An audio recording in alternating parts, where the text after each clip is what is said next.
Buenos días, de nuevo con ustedes en el programa Neumos TV, que ya se ha hecho una costumbre los domingos por la mañana de 10 a 11 en este canal 4 de SER TV.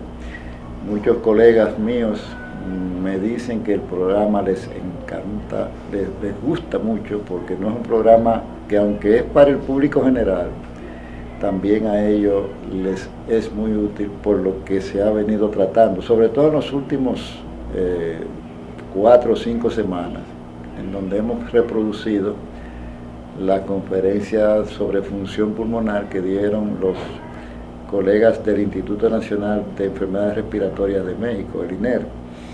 Primero fue Juan Carlos Vázquez y desde la semana pasada es Luis Torres Boscolet, que por cierto, en esta ocasión vamos a tener una participación de él como continuación de lo que se habló la semana pasada, sobre las mejores formas de hacer una espirometría, la aceptabilidad, la repetibilidad, cuándo una espirometría está bien hecha y cuándo no debe ser tomada en cuenta porque tiene muchos defectos. Eso es muy importante para los médicos que hacemos este tipo de pruebas, que las tenemos que hacer prácticamente todos los días, y eso le ha gustado mucho a muchos colegas. De manera que los dejo de nuevo con Luis Torres en la segunda parte del programa que comenzó la semana pasada. Ejercicio 11. ¿Cuántas son buenas aquí? Bueno, para empezar vamos a ver qué nos pregunta el doctor Vázquez. Dice, ¿cuántas maniobras son buenas? 3. Justo la curva flujo-volumen hasta tomaría un poquito de trabajo definir si es una o son 3 que están sobrepuestas. O dicho de otra forma, están tan sobrepuestas que se ven como si fueran una. Entonces así ya nomás decimos al ojímetro, ya se ven como bastante parecidas. ¿Está bien hecha esta curva flujo-volumen? Está fantástica, ¿no? Está preciosa. O sea, este es el prototipo de curva que queremos ver, un ascenso rapidísimo, un peak flow o flujo pico o pico de flujo expiratorio, lo correcto en castellano. El descenso progresivo llega a 0, hay mesetas sin duda y llega a más de 6 segundos. Entonces tenemos 3 esfuerzos buenos, ¿cierto? 3 esfuerzos aceptables que tienen criterios de inicio, criterios de término y que no hay artefactos. Ok, cumplimos eso. Entonces, siguiente paso, vamos a los criterios de repetibilidad. ¿Qué tanto se parecen? Pues hay como que sí, vamos a medirlo. ¿Qué tanto se parecen? El A, el B y el C. FBC, ¿cuáles son las dos más altas? A y C, ¿cuánto difieren? 80 mililitros. 80 mililitros. El criterio era 150. Estamos bastante bien. Estamos en menos de 150. FEB1, ¿cuánto está? A y B, ¿cuánto difieren? 80, ¿no? Entonces tenemos 3 buenos esfuerzos que difieren en menos de 150. Calidad de esa prueba es A, es la mejor calidad posible, al menos hasta los sistemas de clasificación actuales, ¿no? ¿Qué más nos pregunta? Escribe el grado de calidad de la prueba, ya lo vimos. Escriba su interpretación de la prueba. ¿Qué tiene este individuo? Entonces, fíjense ustedes cómo gran parte del ejercicio en la interpretación funcional de una espirometría, gran parte del trabajo es analizar la calidad. Poquitito es analizar la cosa ya del diagnóstico funcional. Eso es bien fácil. O sea, si lo pusiéramos en porcentaje, porque este curso es de porcentajes y nos encantan los porcentajes. Entonces, dentro de todo el ejercicio que hay que hacer, diríamos que un 80% es analizar la calidad de la prueba, un 20% sería ya el análisis propiamente del patrón funcional. ¿Qué patrones funcionales, qué cosas se pueden diagnosticar en una espirometría? 3 cosas. Normal, obstruido y sugerente de restricción. Nada más 3 cosas puedo diagnosticar: normal, obstruido o sugerente de restricción. No se les olvide. Y son patrones o son diagnósticos funcionales.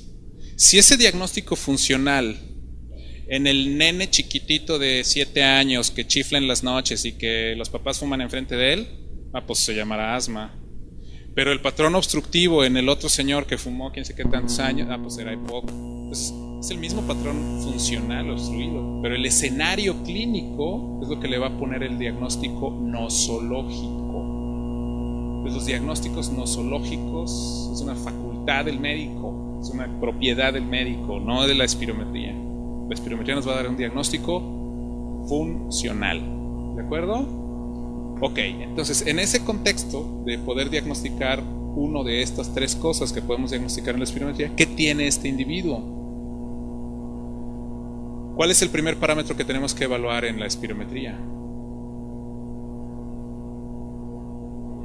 La relación FeB1-FBC, el cociente FeB1 entre FBC. En palabras llanas, en palabras comunes y corrientes, ¿qué es el cociente FeB1-FBC?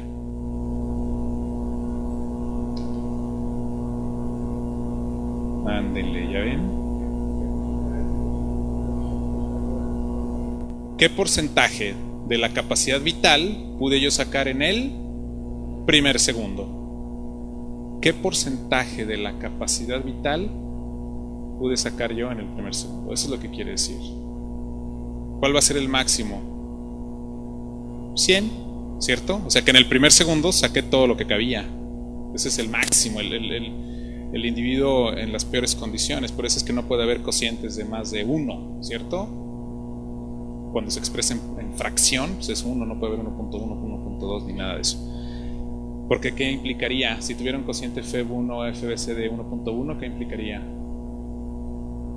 Que el FeB1 es mayor que la FBC, lo cual no puede ser por ningún motivo. Muy bien, entonces el criterio, el FeB1-FBC es el porcentaje de la capacidad vital que puede salir en el primer segundo.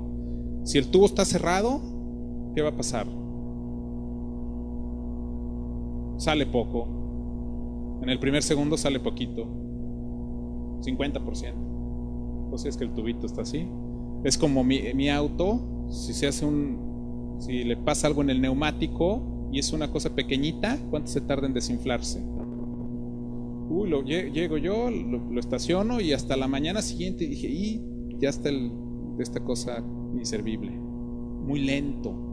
Pero si se le hace una cosa de este tamaño, se desinfla de forma inmediata, que es lo mismo. Si el cociente FeB1-FBC está muy alto, ¿qué puedo concluir? No está obstruido. ¿Estará normal? No, quién sabe, pero obstruido no está. Dicho de otra forma, si el cociente está bajo, quiere decir que hay un vaciamiento pulmonar lento. ¿Por qué puede vaciarse lento? Porque está obstruido. ¿O será que le cabe muchísimo aire que en el primer segundo apenas salió poquitito? Pues no, porque digamos la capacidad pulmonar total se modifica muy poco. Entonces, si el cociente está bajo, el individuo está obstruido. Entonces, parámetro funcional que define obstrucción, cociente FeB1-FBC. Eso es lo que lo define, no lo define el FeB1. Lo comento porque en algunas circunstancias a veces se toma equivocadamente que el criterio de obstrucción es FeB1, falso. Un paciente con un solo pulmón restrictivo tiene el FeB1 bajo y no está obstruido.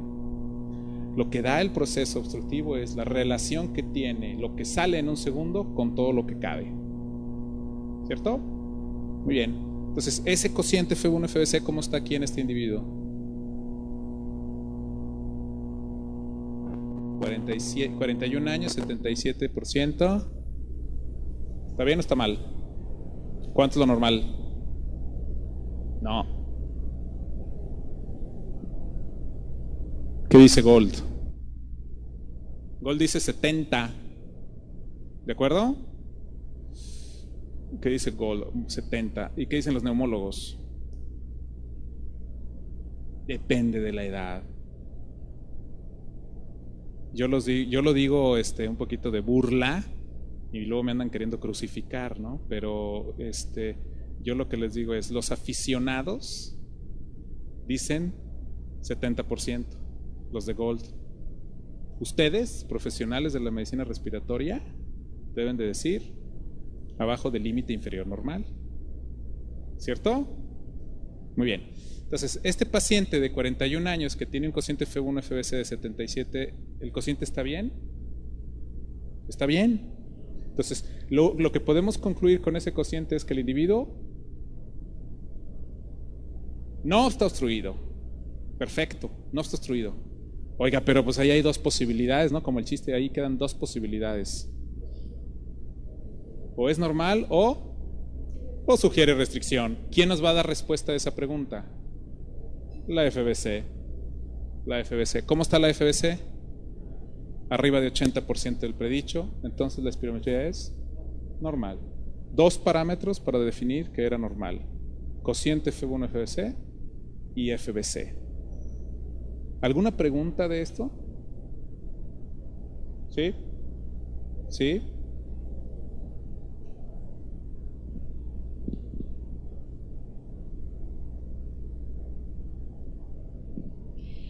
Lo que pasa es que teníamos entendido que para obstrucción 70-79 leve. Para EPOC, relación, con relación al primer segundo. Para EPOC, la relación 70% menos para EPOC. Pero para obstrucción, lo que grada es el primer segundo. Entonces, el hecho de que la relación esté por debajo de 80 o 75, pues habla de obstrucción. No sé si estoy confundida en ese sentido. Así, sí. Miren, lo que define obstrucción es el cociente F1 FBC. Eso es lo que define al proceso obstructivo. ¿Quién define la magnitud de la obstrucción?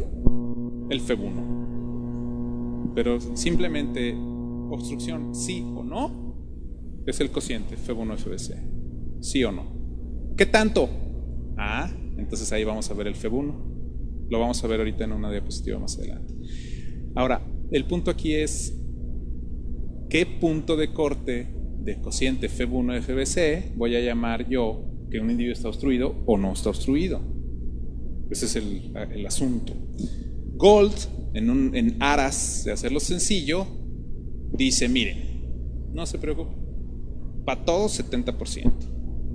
Entonces, en las guías Gold, desde el principio, nos dicen, si el paciente tiene un cociente F1 FBC menor a 0.7 o 70%, el paciente tiene POC. Tiene sus asegúnes, ¿sí? ¿Por qué? Porque vamos ahí a tener que lidiar con una alta tasa de falsos positivos, porque no estamos tomando en cuenta que el cociente F1 FBC con la edad baja. Eso es lo normal. Pero bueno, podría ser una postura pues tan respetable como Gold, ¿no? 70% para todos. Entonces, no hay que confundirnos entre el 70% del cociente contra el 80% de lo que se toma en los valores de F1 y de FBC. Esos son 80%, el cociente es 70% si le queremos hacer caso a Gold. ¿Sí? Entonces, un paciente, vamos a ir a ver el F1 o le vamos a dar importancia al F1, pues solamente si está obstruido. ¿Sí? Si no está obstruido, nunca vimos el F1, ni nos importó. Nomás nos importó para la calidad de la prueba. Nunca vimos el F1. ¿Se acuerdan cuando dijimos si el F1 FBC está arriba de un punto de corte X que sea no obstruido, puede ser o normal o sugerente de restricción? ¿Quién da respuesta a esa pregunta? El FBC. Entonces, para diagnosticar dos de las tres cosas que podemos ver en una espirometría, nunca vimos el F1. El F1 solamente lo vemos cuando ya definimos que alguien tiene obstrucción. ¿De acuerdo? Bueno, los algoritmos de interpretación son imperfectos, como alguien mencionaba hace un rato. Sí hay pacientes, por ahí hay algunos pacientes que tienen el cociente normal, la FBC normal, ustedes dirían está normal, pero el F1 está bajo. Sí los hay, pero son los menos. Y entonces eso en la literatura médica se llama un patrón funcional no específico. Que si les hiciéramos prueba de reto bronquial, la mayoría van a salir obstruidos. Pero para fines de seguir un proceso de estandarización en la interpretación de la maniobra, vamos a diagnosticar nada más esas tres cosas: normalidad, obstrucción o sugerente de restricción. ¿Algún comentario adicional? Ejercicio 11. Entonces, ¿cuántas maniobras aceptables había? 3. ¿La repetibilidad se cumple? Sí, porque es 80% de diferencia, cuando lo máximo permitido eran 150. Grado A, efectivamente. ¿Por qué? Porque tenemos 3 buenos esfuerzos con una repetibilidad menor a 150. Si tuviéramos una repetibilidad hasta 200, o sea, un poco más tolerantes en la repetibilidad, entonces la llamaríamos B. Si tuviéramos hasta 200, pero nomás fueran 2, le vamos a llamar C, y así sucesivamente. Entonces, mientras menos sólido, mientras menos bien está hecha la espirometría, va bajando obviamente de calidad hasta la F. La F es en la que no hay ningún esfuerzo aceptable. Espirometría normal. Aquí, ¿cómo estamos en esta espirometría? ¿Hay un buen inicio? ¿Hay un flujo pico? ¿Alguien duda de que eso sea un flujo pico? Hasta parece una aguja de una jeringa, ¿no? O sea, impresionante el peak flow que hay aquí. Hay un descenso. Imagínense que esto llega a 0 y dura 6 segundos. Entonces hay 3 buenos, 3 aceptables. Sí. ¿Qué tanto se parecen? A ver, ¿cuáles son los 2 valores más altos de FBC? A y B, ¿cuánto difieren? ¿Perdón? 20 cc. El criterio ya está 150. Estamos perfectamente. FEB1, ¿cuánto difirió? 10 cc. ¿Cómo ven? Fantástico, fantástico. 10 cc de diferencia. Pocas mediciones en biología pueden ser tan precisas como esta.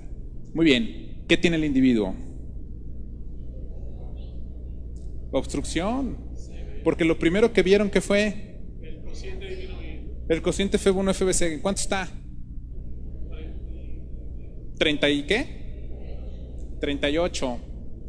Ese paciente está obstruido. O sea, en algo que podemos estar de acuerdo es que está obstruido, que es lo que nos decía el doctor Vázquez hace rato. Mientras más lejos estamos de la normalidad, pues vamos a estar más de acuerdo, ¿no? Pero mientras más nos acercamos a la supuesta normalidad es cuando va a haber algunos errores de interpretación. Nos podemos equivocar y podemos decir que este está sano o que está enfermo, cuando en realidad es lo inverso. Ok, entonces, ¿existe un proceso obstructivo? Sí. ¿Quién nos va a decir qué tanto? El FEB1. ¿Cuánto está el FEB1? 20%. Está muy grave. Existe un proceso obstructivo muy grave. Esa es la interpretación de la prueba. Ahora, la clasificación de la gravedad, pues hay varias. ATS propone un sistema de clasificación, Gold propone otro sistema de clasificación, en medicina ocupacional hay otros criterios de clasificación, en fin, que ustedes usen consistentemente el mismo, no que en una espirometría usen uno y luego en la otra en otro, porque entonces el clínico va a decir aquí era grave y aquí ahora es muy grave. No, pues es que cambió la escala. Entonces siempre usen la misma. Nosotros proponemos naturalmente la ATS. ¿Y cómo está la calidad de la prueba? Está fantástica. Este ejemplo a mí me parece muy, muy, muy importante, porque este paciente, vean, tiene 0.42 de FEB1. 0.42, o sea, menos de medio litro de FEB1. ¿Le faltará el aire? ¿Tendrá disnea este individuo? Pues claro, este individuo se mete a duchar y ya se está ahogando. Hasta para hablar se anda ahogando. ¿Calidad de la prueba? A. Y podríamos decirle hasta super A, ¿no? A+, ¿sí? O sea, eso es bien importante, porque a veces se imagina o se piensa que no, ya no le hagas una espirometría, mira, ya está bien malito, pobrecito. No. Hay que hacerle la espirometría. Una cosa es que la enfermedad esté avanzada, o gravemente avanzada, y otra cosa es que el individuo no pueda soplar. Estos pacientes pueden hacer una espirometría perfectamente bien. ¿De acuerdo? Tanto estos pacientes muy obstruidos como los restrictivos. A los restrictivos, ¿qué les cuesta trabajo? Al restrictivo le toma un poco de el mantener el soplido, porque al primer segundo ya se vaciaron. Como les cabe muy poquito aire, en el primer segundo ya acabaron. Entonces el restrictivo le toma trabajo llegar al segundo 6. Por eso es que a veces se puede reducir el tiempo expiratorio. Porque me ha pasado en varios exámenes, este curso en algunos lados hacemos examen, y por cierto, aquí vamos a hacer examen, no se crean. Me ha tocado que dicen, la espirometría es calidad A, por lo tanto es normal. Caray. No. O sea, una cosa es que la calidad sea A y otra cosa es que el individuo esté enfermo o no esté enfermo, no confundirnos. Bueno. Vamos a ver este ejemplo. Aceptable, sin duda. Por cierto, en la repetibilidad, los dos valores más altos se toman no importando si vienen de cuál de los 3 esfuerzos. Puede ser que para FBC venga del 1 y del 3, y que para la FEB1 sea el 2 y el 3. No importa, siempre y cuando vengan de 3 aceptables.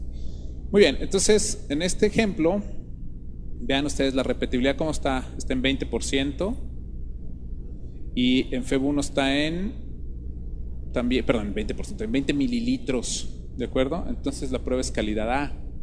¿Qué tiene este paciente? ¿Está obstruido? Está claramente obstruido. ¿Qué tan obstruido? Grave. Existe un proceso obstructivo grave. Aquí está, obstrucción grave al flujo aéreo. ¿Qué nos faltaría? No, ya dijimos que está grave. Nos falta ver si abre con el broncodilatador, ¿no? Bueno, muy bien. Este otro paciente también tiene una espirometría calidad A, tiene un ascenso abrupto, flujo pico, disminuye, llega a 0, dura 6 segundos y hace meseta, y la repetibilidad está en 60 para FBC, ¿de acuerdo? Y el FEB1 está en 150, ¿no? ¿Calidad de la prueba? No, es que usted dijo que menos de 150. Ok, es B. ¿Sí? Porque de 150 a 200 es B. Entonces no, digamos, para fines prácticos lo afecta poco. ¿Qué tiene el individuo? Tiene un FEB1 FBC de 65. ¿De acuerdo? Y el cociente FEB1 FBC tiene un proceso obstructivo leve. Entonces aquí tienen que ser muy juiciosos, porque si ustedes no utilizan la política Gold, entonces podrían decir, bueno, pues si tiene 72 años, 65 de cociente es normal. Y si el cociente es normal, la FBC ¿cómo está? Está en el límite, 79, tantitito, 1% baja. ¿Qué van a decir? ¿Le van a regalar la sugerencia de restricción? ¿No? Entonces podrían decir que es normal si es que usan el criterio que es el límite inferior de la normalidad. Entonces ustedes deben de poner en su interpretación como política de laboratorio a qué le están llamando obstrucción. Si ustedes van a llamarle obstrucción a lo que dice Gold, pues ustedes lo tienen que poner, porque si le hiciéramos caso a Gold categóricamente con 70% para todos, tendríamos que decir que este está obstruido. ¿Qué tan obstruido? Moderado. Entonces ya cambia aquí la historia. Fíjense, en este mismo paciente, por utilizar diferentes clasificaciones, pasamos desde obstruido, moderado, hasta normal, porque pues es 1%, hasta sugerente de restricción. O sea, pasamos por los 3 diagnósticos en una misma espirometría. nomás por utilizar diferentes puntos. Entonces es algo que ustedes tienen que tener especificado en la prueba, en el informe. ¿Quién va a tomar la decisión de qué hacer con el paciente? El clínico. Si somos nosotros mismos, bueno, pues entonces yo ya tendré que ver de qué lo estoy acusando aquí al individuo, ¿no? ¿Fumó, no fumó, metió a la mina, o o es un niño, bueno, un joven? O sea, habría que ver el contexto. Sí.